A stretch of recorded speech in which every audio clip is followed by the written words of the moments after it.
Hey everyone, this is Mark Erickson. Welcome to the Healthy Teams podcast. This is a show where we dive into the real stories behind thriving workplace cultures, exploring everything from wellness to morale, leadership, and productivity. Today, I'm thrilled to welcome Andy Boian, founder and CEO of Dovetail Solutions. Andy brings a wealth of experience in public relations and communications. And Andy, I'm excited to hear your insights on building a healthy, high-performing team. Andy, welcome to the show. Thanks, Mark, for having me. I'm honored to be here. Appreciate it. All right. Well, Andy, let's kick things off by having you tell us a little bit about yourself and your business and the kind of work you and your team do at Dovetail Solutions. Sure. Well, I'm grateful to be here, Mark, and I'm grateful to be with your listeners. This company of ours just turned 20 years old on last Saturday, and we've been celebrating that over the last few days. But I was born and raised in Denver, Colorado, and I really believe in this community. I love this community, and I've built a business and have a growing family here.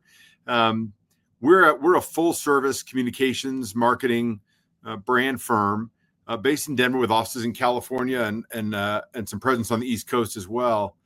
And we really focus primarily on corporate public relations when it comes to professional service firms. So things like finance, insurance, architecture and design, commercial real estate development, and work on the communications around, how to tell a story, because I believe we're all storytellers in communications, but how to do so in a way that's unique and different and interesting for folks that want to hear it.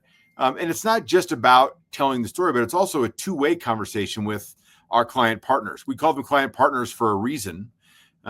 We don't have clients per se. We have partners, and we work with those partners every day to make sure that we're helping their business thrive or their enterprise thrive. And we're also communicating very effectively for them what they'd like to do with the right audience. And that really involves a lot. It involves identifying audiences. It means the right message. It means the right tone. It also means not going too long. Some people tend to talk too long. Some people don't tell enough. And so we talk a lot about what's the right length and what's the right timing of everything. So it's a lot about, how we all grew up listening to our parents and grandparents tell stories about what happened when they were our age. It's similar in nature to that, but it's done professionally, and it's done in such a way that earns a profit for companies, or might earn some grants for a nonprofit, or might have an opportunity for a government office to know more about the constituents in which they serve. And I'll tell you, Mark, I'll end this answer with why I call it Dovetail. Those of you that are carpenters out there know what a dovetail is. When you build a doorway, for example, you are fortifying the doorway at a 90-degree angle with a dovetail. You're building the door to be stronger. In a unique art sense, dovetailing is when you bring things together. And if you can picture the feathers of a dove, they come together very effectively when the dove rests on a lake or rests on the ground after he or she is flying. And that's how we sort of see our business. Our business is built for three audiences: the private market, that's the business and for-profit enterprises, the nonprofit community around the country, and for state and federal government.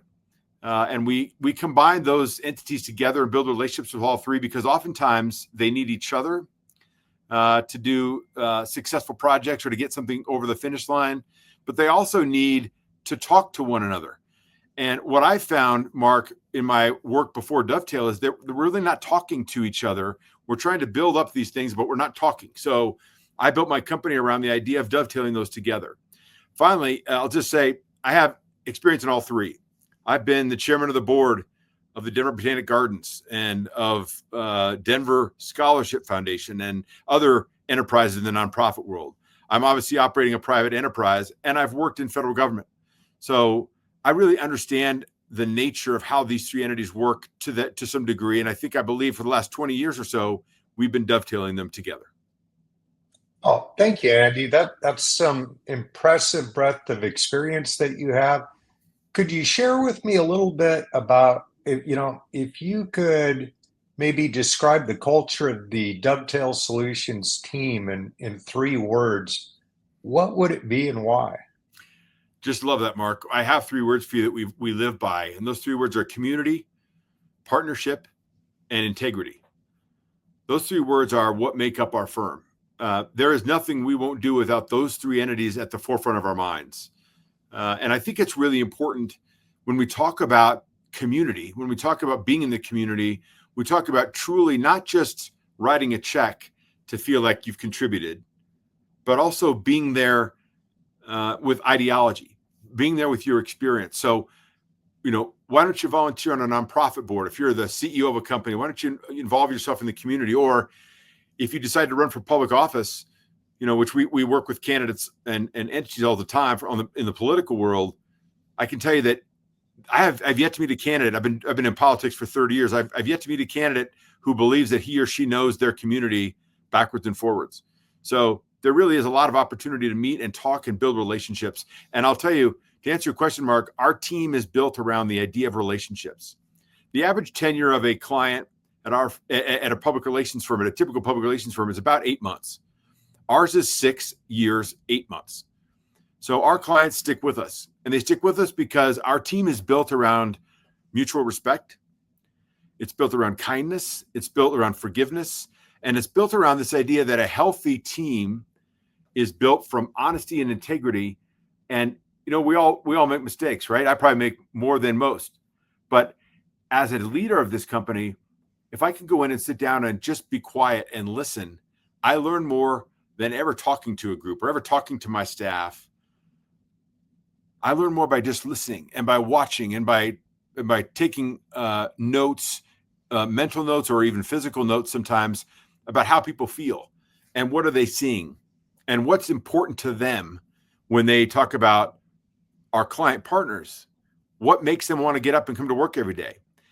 And the last thing I'll say about this is that, this question is, I'll tell you, at the end of every year, we have what's called a +1 dinner, where I invite all the significant others or friends of those with which I work every day and thank them for the opportunity to work with their partners or their spouses and give us the opportunity to work together and build a better company, build a better result. And it takes everybody to do so, not just the people working at Dovetail Solutions, but those who support them as well. I absolutely love that, and I think I'm going to borrow that idea from you, Andy. So, in the 20-year history of Dovetail Solutions, and by the way, congratulations on that milestone. That's fantastic. Thank you, Mark. Andy, was there a turning point where your company's team culture shifted dramatically? And if so, would you mind sharing what might have triggered that? Sure, Mark. Thanks for the question. I do think there were 2 pivotal points for our company that were very important. When I started my company, I didn't have any business experience other than working for people who did have business experience. I didn't have any entrepreneurial spirit. I don't have an entrepreneurial bone in my body. I call myself the accidental entrepreneur. But what I do have is I had an interest in serving. And I've always had an interest in service. I've always had an interest in serving others and figuring out a way to make the world a better place. And I know that sounds sort of oblique, but what it is an interest in not just working to work, but working to change. And so there were 2 pivotal points at a time in our company when we had a decision to make. One was in 2009. If you remember 2008, we had sort of an economic meltdown. Some people call it the Great Recession in 08 and 09. But the second half of 09, I had a big company, a big competitor of ours in New York, come to me and say, we want to buy you. We want to purchase you for 2 reasons. One, we want a Denver presence. The market in Denver is very competitive, and we really don't want to try to earn our way in. We want to buy our way in. And oftentimes in our business, Mark, that's how companies make their integration into other markets, is they buy their way in as opposed to earn their way in. And so they came to me and said, we're willing to give you some money for your company. And we decided as a company about, what our values stood for and what was this going to look like? And if they bought us, how would they change us? And we decided to not allow that to happen, Mark, for 2 fundamental reasons. One, first of all, they're a great company. and they continue to thrive around the country, and they're the biggest PR firm in the world. You probably know who they are, but they don't have a Denver presence still.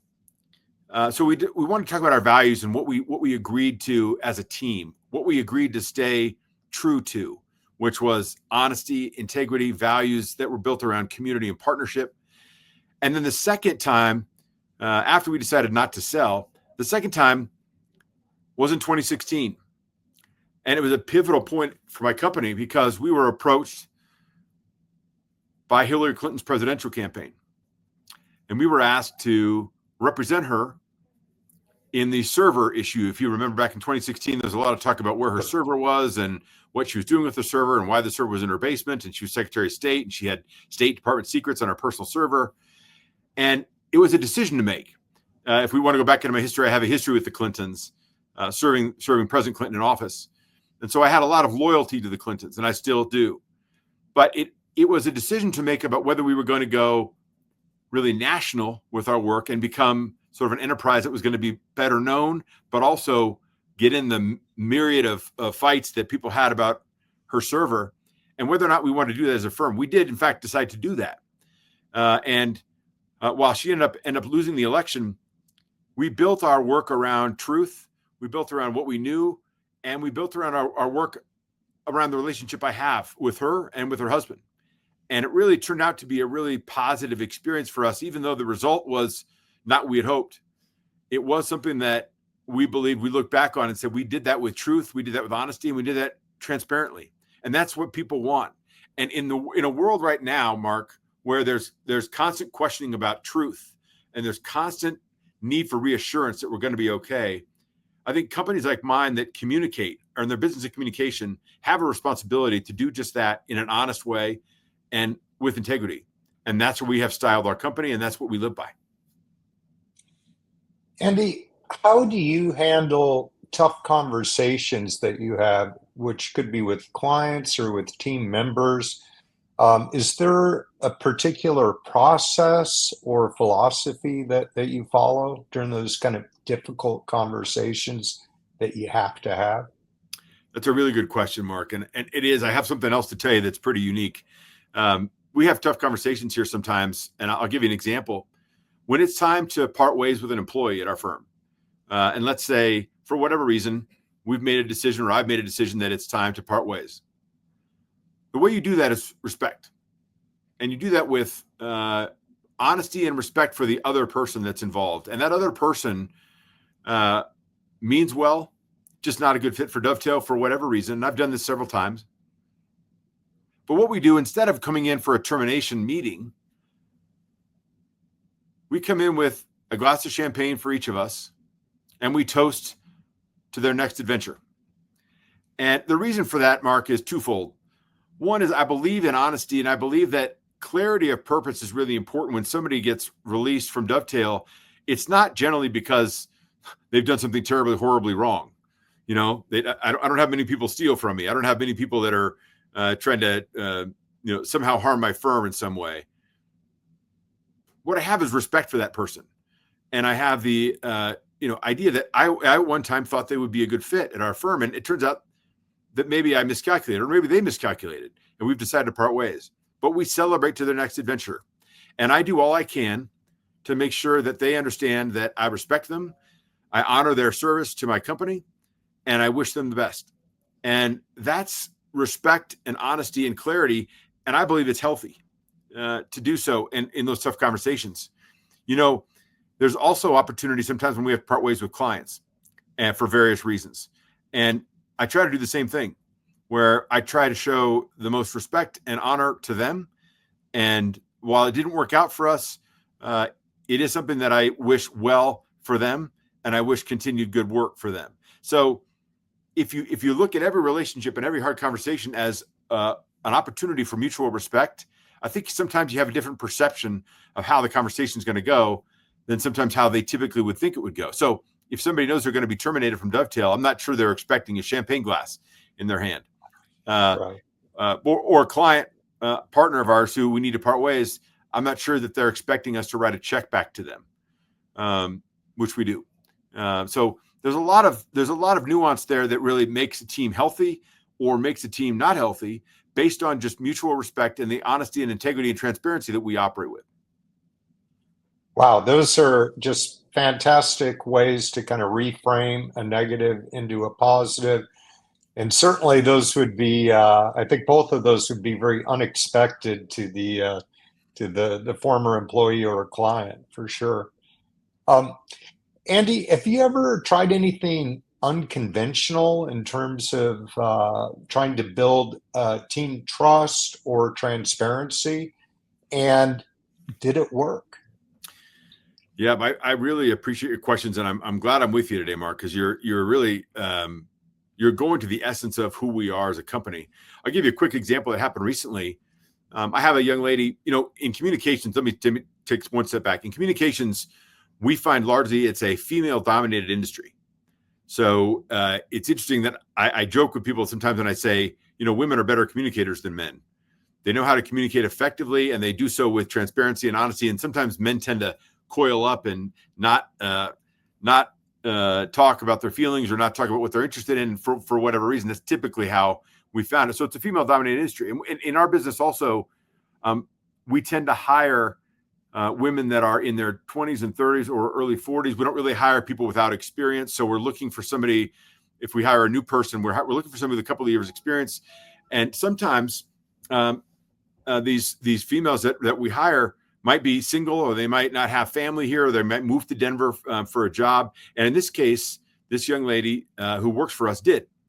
And turns out it was a snowy day. She was leaving to go home back to Oregon to visit her family for the holidays, and she had a flat tire on her car, and she had no friends here yet, and she had nobody to count on.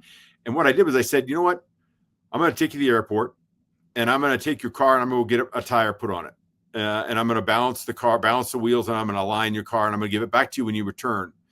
That's a small gesture, and that's something that meant a lot to her. And look, it took me a couple hours, and it cost me $280 for a tire. But what happened was I built with her trust and confidence that I couldn't do it another way. I can say what I want in a staff meeting, and she can nod her head and say, yeah, I've heard this before, or yeah, we'll see, or we'll see what happens. But if you go the extra mile like that, it makes a big difference.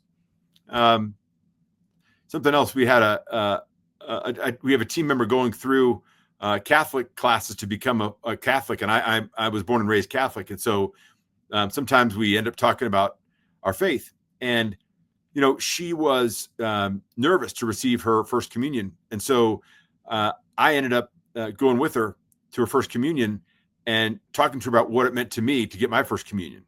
And those kinds of things, when you're willing to go outside the bounds of just a professional relationship and be truly kind in a professional way, and in a setting that means you maintain that professional relationship, it doesn't really change the nature or the DNA of the relationship at all. It just shows the person that you care and that you actually are interested in their well-being. And one thing that's really important to me, both as an owner of a company, and I really cringe when I say this, but technically I'm their boss. I just don't like to be called that. I like to be one of the team members, but at the end of the day, I'm responsible for their employment. And I get up every day and I think about, I have a payroll to meet. I have people that need to be paid so they can feed their kids, and they can send them to college, and they can prepare them for school, or they can take them out for dinner.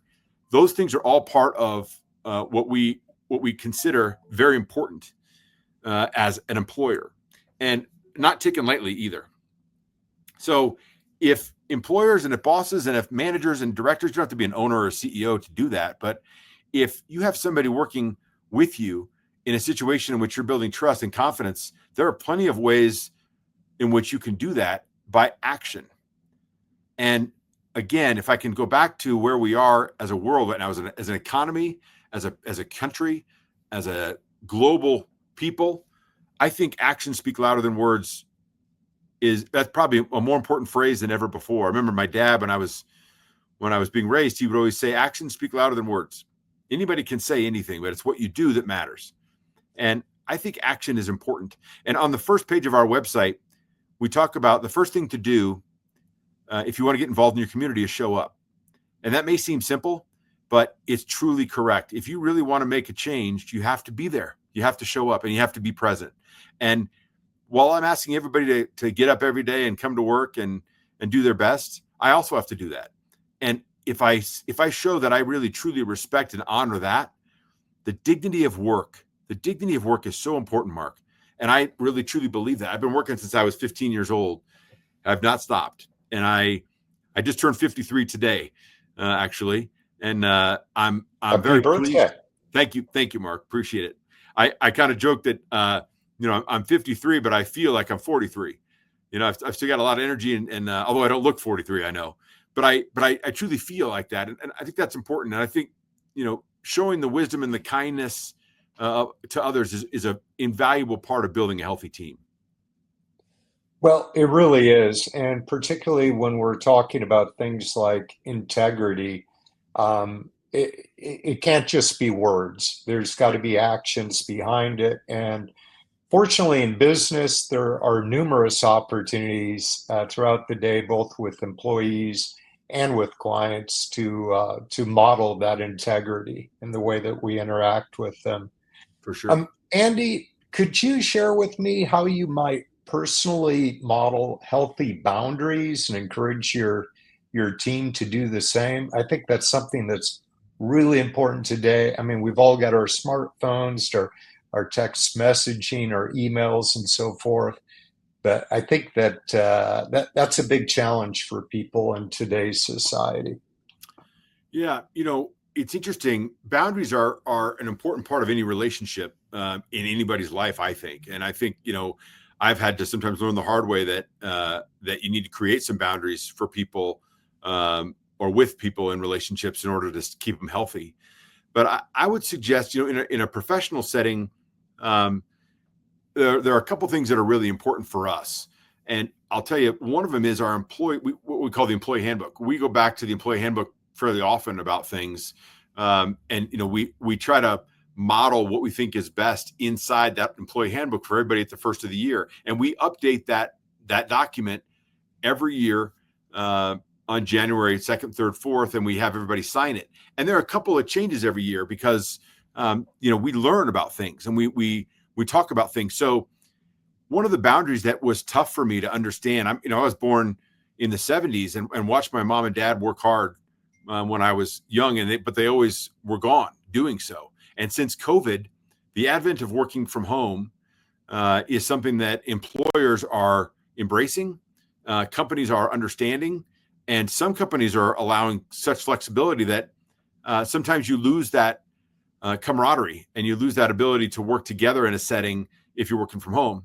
So I had to balance that with the creative aspect of my company.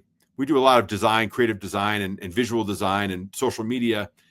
And I always found it better or the work more compelling if we did it as a team. Now, post-COVID, I was asked a lot about, do I need to come in the office to do my job? Because now that COVID's over, we've beaten back COVID.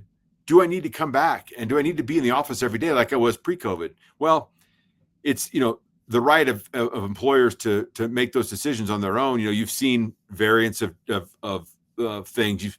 I saw Jamie Dimon about 6 months ago, the head of JP Morgan Chase, who's a client, actually say to me, I'm going to have everybody come back 5 days a week. And I said, it's just not going to work. You're going to lose people. And he's lost people, but he's insisted on it. And then I've watched other employers like Google, for example, from afar. I've watched them allow their employees to work from home a lot of the time. And so I had to strike a balance in there somewhere with boundaries about, I want to stay a professional firm. I want that camaraderie and that companionship that we have as a team to nurture itself back to good health after we were gone for 18 months out of the office.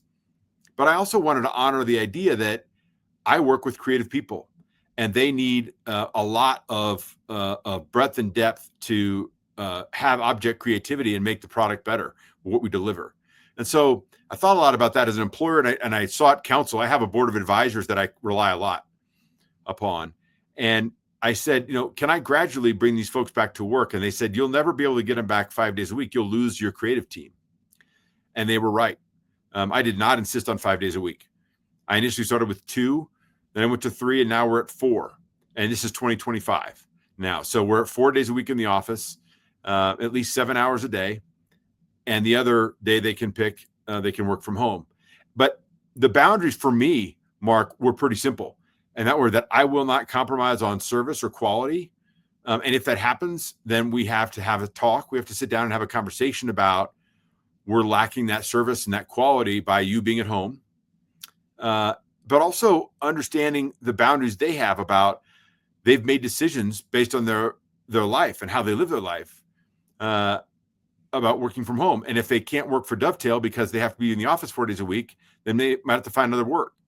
But I have to maintain those boundaries on both sides, both what I want from a product and service perspective, which is what our client partners expect and what they have expected since we started 20 years ago, with the idea that in order to get the best people in my business, I have to be negotiable. I have to be willing to compromise. And like I said, I'm a product of the 1970s and 80s where people went to work from 8 to 5 and they worked those hours and they were largely unavailable to talk. I remember trying to call my dad at work and couldn't find him because he was working. But the reality of all this is, I guess, boundaries wise, there are all kinds of boundaries like that I think are important, but respecting boundaries while not compromising on service quality is important. And in our business, Mark, as I said, it's a competitive business. And if our client partners don't like what we're doing, they can go find 3 or 4 more firms that can do it. In my opinion, maybe not as well, if I may say, but I would say to you, they'll find somebody else. I don't want them to. I want them to stay with us. And so those boundaries are important. And so when I said earlier about listening, not talking, but listening, when I heard my fellow team members say, we want the time to work from home a little bit. We also want to spare the time of driving through traffic every day. And we want you to trust us. That was important to me. And it was important that I heard that. And that's part of my boundary issue that I think, well, I would like it one way. I'd like everybody in 5 days a week, 8 to 5 or at least or more. I'm the owner. I'm in here 8 to 5, at least 5 days a week. But the reality is not everybody sees it that way. And that's changed. And so those boundaries, I'll call them the COVID boundaries, have really changed the way dynamic work is done these days. And in our business, especially in the creative side of our business, it has to be done in a way that is negotiable for both the client partner and for my fellow team members. Awesome. Thank you, Andy. How do you measure success for your team beyond just looking at core numbers, the key metrics, if you will? So one of the things we do, Mark, when we hire somebody, we bring a new team member on, is we do something called Emergenetics, which is a program with kind of a personality profile similar to Myers-Briggs or some others that others have heard of. But we really want to know how the person functions, operates professionally, what their interests are. Are they a detail-oriented person? Are they more big picture? Are they somebody who relies a lot on rules and regulation, or do they need more flexibility? Those kinds of things are asked in these Emergenetics questions. And when we get the results back, we not only go through those results with the new person, but we also integrate their results into the greater whole of the company. And we show where they integrate with others. So if I'm putting a team together, for example, on a big project, as we're doing today, in fact, I'm looking at personalities. I'm looking at behavior. I'm looking at ways in which they can operate together. So someone that needs more flexibility and more creativity is not going to be as dynamic as with somebody who requires exactly the opposite. So I try to put people together that will work well together. And it's more than numbers. It's more than dollars to me. I mean, the dollars will come, and I'm not necessarily worried about that. I'm more worried about quality of work. And I wouldn't say worried, but I'm very attentive to how our team members are feeling about the work. So I constantly am asking, how do you feel? What's it like to work on that account? How do you feel about that client partner? What would you like to see different in our relationship with them that might satisfy you more? Because I think if you start with the end in mind, if the client comes to us and says, at the end of the day, I'd like this to be the product or the service that you provide. I'd like to sell more widgets, or I'd like to put more lawyers to work, or I'd like to, design more buildings and have the opportunity to do so as a result of your public relations efforts. Then we work from the end in mind and work backwards. And we say, okay, so if we want this as a result, what do we need to do to get there? And all the component parts of that need to be in place in order to be successful.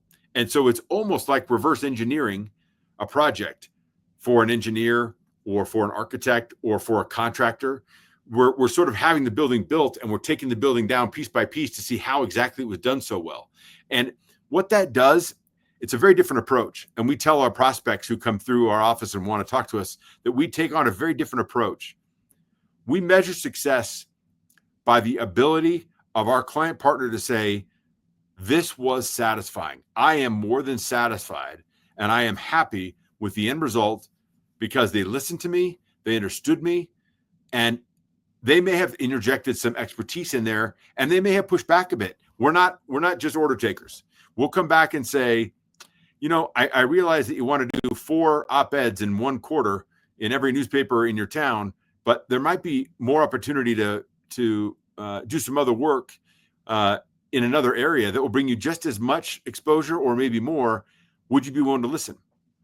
And one of the things we really track, and one of the ways that I can see us being proactive and being successful, is by the proactivity that we bring to the client partner. Not just the work they bring to us, but what we bring to them and say, we truly are partners. We're asking you to give us some talking points so we can write a subject matter expertise piece for you and get it published in the Wall Street Journal. Would you be willing to do that? And they may say yay or nay. But what we're doing is we're constantly giving them opportunity to say yes or no. And that's what I believe a product or service company like mine ought to do. And I'll tell you one more thing that really has me objectify success. When I am privy to, as a third party, to conversations about our firm or our work, and I hear, I'm really proud of what we've done, or I'm very happy with the end result, or I really enjoyed working with that person, or I'd like to do more work with that client partner, that defines success to me. That is what is truly satisfying and gratifying. It's not about the size of my bank account. Again, I see money as a side benefit. What I see, or maybe a necessary, if you will, what I see is the satisfaction of our client partners and the satisfaction of our team being met in unison. When that happens, it's unbelievable. And it's why we keep clients for years, Mark. I mean, it's a remarkable statistic when we talk about what's available for PR firms, what's out there, and what the longevity of a project may be. A client partner may come to us and say, we think this project's going to take 6 months. We may get it done in 4. And we've said that. We've completed the work, and we're honored by the chance to work with you, but we've actually beaten the budget and your timeline. And that almost always builds trust with a client partner. They may come back for a second project or third project and say, can you do the same thing again? Also, the last thing I'll say about this in this question is the notion that we can keep a client for an average of 6 years and 8 months means that the client has a relationship with us and the client partner believes in what we do. And that's also very gratifying and very satisfying and is a huge measure of success for us. We've won Best Places to Work 2 years in a row from the Denver Business Journal, and that makes me happy. And that's a notoriety piece for us, but that's not truly what it's about for me. What it's about is, do people want to come to work and be here? Do they like it? Are they satisfied with the work? And are they proud of their product that they produced?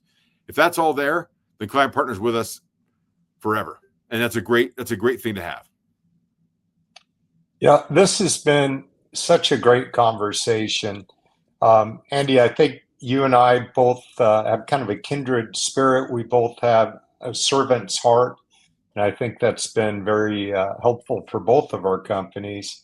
Thank you again, Andy Boian, for joining us and sharing your insights about building healthy teams.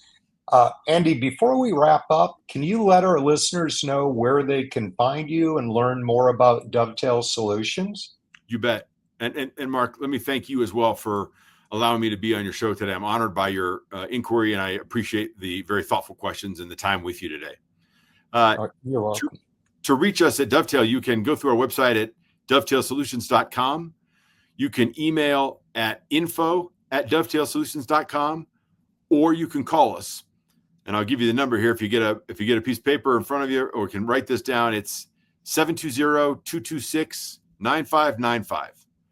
That's 720-226-9595. We're here, and we're honored to have a conversation with you if you're interested. And thanks very much again for listening and for having me on today, Mark.